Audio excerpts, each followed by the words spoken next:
ሩበን ኔቬስ ከማንቸስተር ዩናይትድ ጋር በቃላት ደረጃ ንግግር እንደጀመረ የሚወጡ ዜናዎች ያመላክታሉ። ሰላም፣ ይህ ዋይቢ ስፖርት ነው። ከቅዱስ አሰፋ ጋር ዛሬ በዝውውር ዜናዎችን ይዘላችሁ መጥተናል። እንደምታውቀው ከሆነ ሩበን አሞሪም በማንቸስተር ዩናይትድ ወንበራቸው እየተንቀሳቀሰ እንደሆነ ፍንጮች እየሰማ እንገኛለን። ምክንያቱም በሚያሳዩት ወጥ ባልሆነ አቋምና በሚያስመዘግቡት የጨዋታ ፐርፎርማንስ ማንቸስተር ዩናይትድ ደስተኛ እንዳልሆነ የሚገልጹ ዜናዎች አሉ። ሩበን አሞሪም ባለፈው ከወልቭስ ጋር ባደረጉት ጨዋታ አንድ ለአንድ መለያየታቸው ይታወቃል። ስለዚህም ማንቸስተር ዩናይትድ ሩበን አሞሪምን ምክንያት እንደጠየቀ ፋብሪዚዮ ሮማኖ በትዊተር ገጹ አስነብቧል ማለት ነው።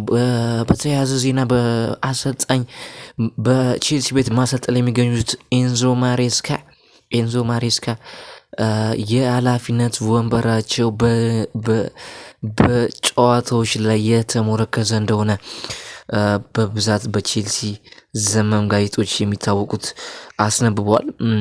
እንደሚታወቀው ከሆነ ከባርሴሎና ካሸነፉ በኋላ ከዛ ቀጣይ ያደረጉትን ጨዋታዎች በጣም ሲቸገሩና ሲያሸንፉም በምጥ ውስጥ ሆነው እንዳሸነፉ ይታወቃል።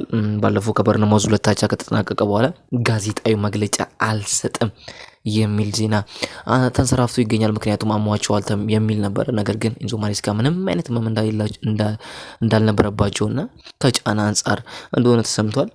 ቼልሲ ውጤቱ በዚሁ የሚቀጥል ከሆነ በዚህ የጥር ወር በጃንዋሪ ትራንስፈር ዊንዶው ከሌላ አሰልጣኝ ጋር ንግግር ሊጀምሩ ይችላሉ የሚል ዜና አለ። እሳቸውም የፔፕ ጋርዲዮላ ተተኪ ናቸው የሚል ነገር አለ ዜናው ማለት ነው። በሩመር ደረጃ ያለ ነገር ነው።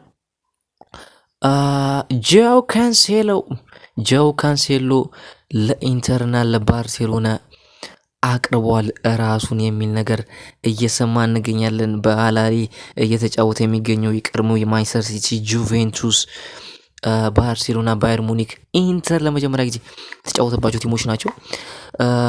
ወደ ኮምፒቲሽን የሆነ ወደ አውሮፓ መመለስ ይፈልጋሉ እየተባለ የሚገኘው አሊላልም ከሱ ጋር ያለውን ውል ማቋረጥ ይፈልጋል። ስለዚህ በዚህ የጥር ዝውውር መስኮት ኢንተረስቶች አሉ ነው። የጆዋ ኮንሴሎ ጆርጅ ሜንዴዝ ወኪሉ ከባርሴሎና ጋር እንደሚታወቀው ከሆነ የላፖርታም የአንሲ ፊሊክም የተለያዩ የሌቫንዶስኪ ማየት ተጫዋቾች ወኪል እንደሆነ ይታወቃል። ከጆዋን ላፖርታ ጋር በጣም ጥብቅ የሆነ ግንኙነት ያለው ሰው እንደሆነ ይታወቃል። ስለዚህ ጆዋ ካንሴሎን ባርሴሎና የሚፈልገው ከሆነ በብዙዎች የባርሴሎና ደጋፊዎች ዘንድ ተቀባይነት ያገኘ መረጃ እንደሆነ ይታወቃል። ምክንያቱም ካንሴሎ ቀኝ ፉልባክም ግራ ፉልባክም ሆኖ ይጫወታል። የባርሴሎና ደጋፊዎች እያዩት ያለው በኮንዴ ቦታ ይጫወትና ከያማል ጋር የሚፈጥሩት ኮምቢኔሽን እጅጉኑ የሚጠበቅ ነው። ሩበን ኔቬስ ለማንቸስተር ዩናይትድ ራሱን ያቅርበዋል የሚል ዜናዎች ተንሰራፍተው ይገኛሉ። ሩበን ኔቬስ እንደሚታወቅ ከሆነ ይላል ላለፉት 2 ዓመታት ከወልቭስ ከሄደ ጀምሮ የተጫወተ ይገኛል። በሚያሳያቸው ወጥ የሆኑ ፐርፎርማንሶች ብዙዎች የአውሮፓ ክለቦችን እየሳበ የሚገኝ ድንቅ ተጫዋች ነው። በፖርቹጋል ብሔራዊ ቡድን ከበርናንዶ ሲልቫ ከቪቺኒያ ጋር የፈጠረው ጥምረት በጣም አያስደሳች እንደሆነ ብዙዎች ይመሰክሩለታል። አያይዙም በዚህኛው የጥር ዝውውር መስኮት ከአሊላል በመውጣት ወደ ኮምፒቲሽን ሊግ ወደ አውሮፓ መምጣት እንደሚፈልግ ተሰምቷል። ግን አሊላል ኮንትራትም አቅርቦለታል። አሊላል ፍላጎት አለ። ከካንሴሎ ጋር የሚለያዩ ነገር ካንሴሎ አሊላል መለየት ይፈልጋሉ። ሩበን ኔቬስ ግን አሊላል ይፈልጋል። ኔቬስ ግን አሊላልን ክለቡ መልቀቅ ይፈልጋል ማለት ነው። ብዙ የመሃል ሜዳ ችግር ያለባቸው ቲሞች ራሳቸውን ከሱ ጋር አገናኝቷል ማለት ነው። ለምሳሌ ሪያል ማድሪድ እዛ ቦታ ላይ ቶኒ ክሮስ ከወጣ በኋላ የእሱን ወጪ የሆነ ተተኪ አጥቷል ማለት ነው። እንደ ተተኪ አድርገው የሚያዩት የአሮንድን ፓሶች የዲን ሆይሰንን ፓሶች ነው ማለት ነው። ለዚህ ማድሪድም የእሱ ተተኪ የክሮስን ተተኪ ለማድረግ እጩ ውስጥ አስገብቶታል ማለት ነው። ግን እሱ እንደሚታወቅ በሱ ደረጃ ከሱ አካባቢ የሚሰማው ነገር ግን ማንቸስተር ዩናይትድ ጥያቄ የሚያቀርብለት ከሆነ ወደ ማንቸስተር ዩናይትድ መሄድ ነው። ብሩኖ ፈርናንዴዝም ትልቁን ሚና ይጫወታል የሚል ነገር ይሰማል ማለት ነው። ጎሪስካ ከባየር ሙኒክ ጋር በዚህ የሰመር በክረምቱ ውሉ እንደሚያልቅ ይታወቃል። ስለዚህ ለሃንሲ ፊሊክ ራሱን አቅርበዋለሁ ከእርሶ ጋር ወይም ከሃንሲ ፊሊክ ጋር በድጋሚ ስራ መስራት ፈልጋለሁ፣ በአንተ ስር መጫወት ፈልጋለሁ የሚል ነገር አሰምተዋል የሚሉ ዜናዎች ወጥተዋል። ግን ባርሴሎና አማካይ ላይ በጣም ሰፊ ስኳድ ካላቸው ቲሞች መካከል ነው፣ ግን እንደ ባካፕ ሊጠቀሙ ይችላል የሚል ነገር አለ። ግን ሩመር ነው።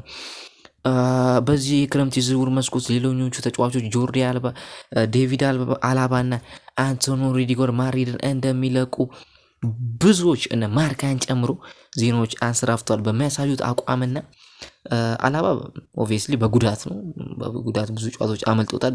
ከዚህ በኋላ ማድሪድ እዛ ቦታ ላይ ተጫዋቾች ማስፈረም ነው የፈልገው፣ ከሱ ጋር ኮንትራቱን ማብቃት ይፈልጋል ማለት ነው። አንቶኒ ሩዲገር ፌነርባቼን የመሳሰሉ የተርኪና የጀርመን ክለቦች ጥያቄ አቅርበውለታል። ማድሪድም ከአንቶኒ ሩዲገር ጋር በሚያሳየው ባህሪ የጨዋታ ፐርፎርማንስም ከሱ ጋር መቀጠል አይፈልግም ማለት ነው። ስለዚህ አንቶኒ ሩዲገርም ከማንቸስተር ዩናይትድ ከሪያል ማድሪድ የሚለቅበት ነገር ይሰማል። በክረምቱ ይለቃል ይባላል፣ ግን ፌነርባቼ ገፋ ብሎ ከመጣ ማድሪድ ፈቃደኛ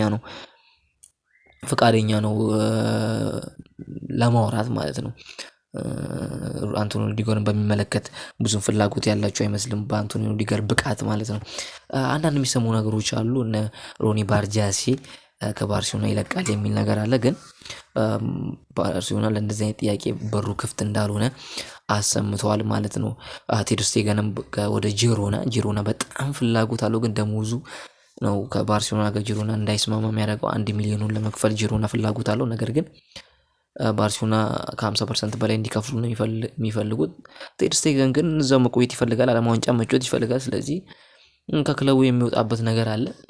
ክቡራን አድማጭ ተመልካቾቻችን የዝውውር ዜናዎችንም የእግር ኳስ ኮንተንት ዜናዎችንም ከፈለጉ ይህን ቻናል ሰብስክራይብ አድርጉ። ሰብስክራይብ ስለምታደርጉ እናመሰግናለን። ቴንኪዩ